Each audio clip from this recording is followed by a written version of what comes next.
What do you say to young men who come to you for advice, who feel lost, who don't really know where they fit into society? I say that life as a man is exceptionally difficult. I say the most beautiful and the most terrifying thing about being a man is you're born without value. Society doesn't care about you. You're only going to be cared about based on how useful you are. You have the chance to build yourself up and become a superhero if you're prepared to do the hard work and be indefatigable enough to never quit. But if you're going to stand around and wait for a handout, nobody's going to ever respect you. And I think that a lot of people have forgotten about how difficult and how competitive it is as a man. We're always in constant competition with each other. And it's your duty as a man to stand up and say, I want to be as important and strong and good-hearted and God-fearing as possible. And I need to work hard to achieve those things. You cannot stop. You cannot give up. You need that momentum to break free. When a rocket is flying out towards the moon to escape the atmosphere, it doesn't fucking pause halfway up the sky, does it? No, it keeps going. You're in competition with the entire world. Everyone wants to escape.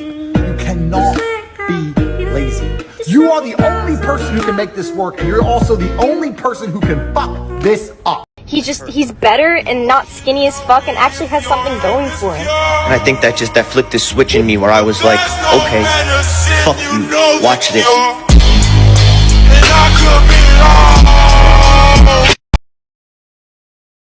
What would you do if your son was gay?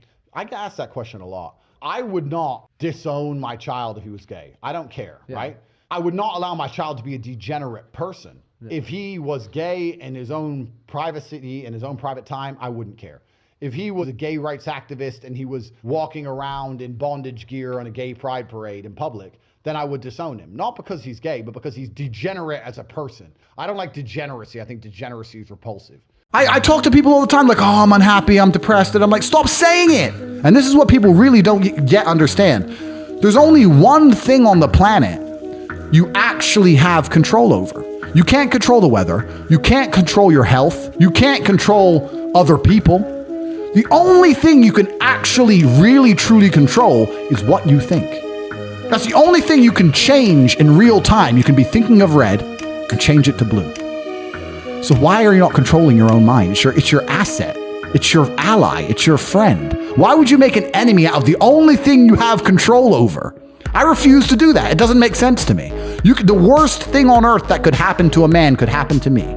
And I guarantee you, I would still label myself happy.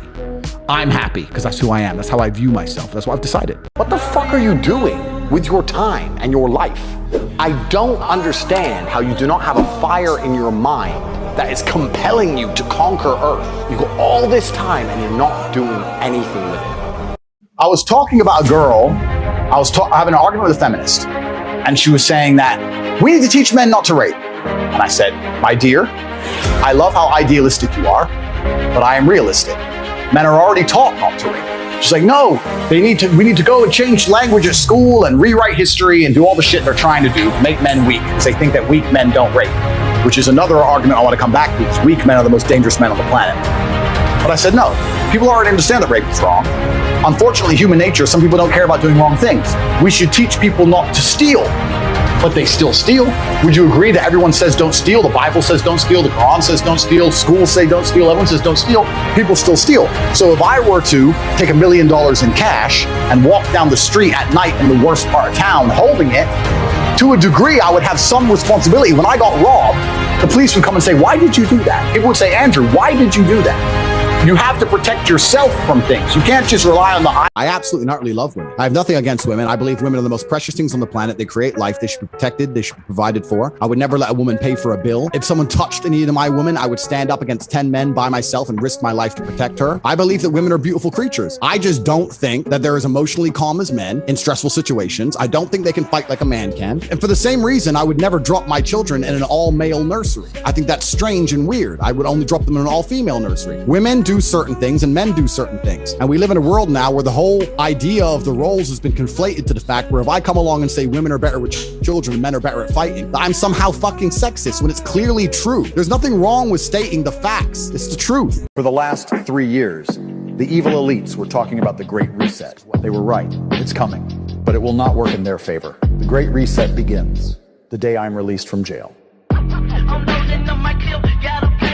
Do you ever look around you and just look at the world and feel like, kind of like we're in the Matrix, like there's something missing? I don't know. I was always looking for this secret. I was always looking for I wouldn't say happiness or contentment, but I was always looking to try and break out of the 9 to 5, just the normal monotony of day-to-day life. I don't know what I was trying to get to. I don't know where it was going to lead. But when I just look at the normal life a lot of people live, that is just absolutely depressing to me. I couldn't imagine doing it. I'm not shitting on the normal guy. I'm saying you're a stronger man than me. Because if I was a normal dude working in Starbucks, bro, I couldn't do that. I couldn't do that day to day. I literally could not do that. And I thought fighting will make sure I never have to do that, if that makes sense. If you study hard, you can be a doctor. Go study medicine. Study, study, study. Give up your whole life in school. Then you get to be a doctor. You can't even buy a motherfucking sports car. I use this analogy all the time, but I'm gonna use it again. When you see a man like me at 3 o'clock on a Tuesday morning at a gas station in a $400,000 sports car, I get out of the Lambo, there's a bitch in the front. I get out and putting gas in. Do you look at me and go, he studied really hard in school? Or do you look at me and think, drug dealer? You think drug dealer because you understand you must break the rules to make money. Doctors have followed the rules their whole lives and they're driving Citroens. I think the world has always only ever been a battle for influence. Even if you look at the current battlefield, Ukraine is next door, it's 5 hours drive away. The battle in Ukraine is not just about tanks and trenches and grenades. It's a battle for influence. Who influences the people within this territory? Who is in charge of the thinking, the language, the mindset of people within this geographical area? Every single battle, every single pitched battle, every single argument, every single debate has always been a battle for influence. If you have influence, you're an extremely powerful person.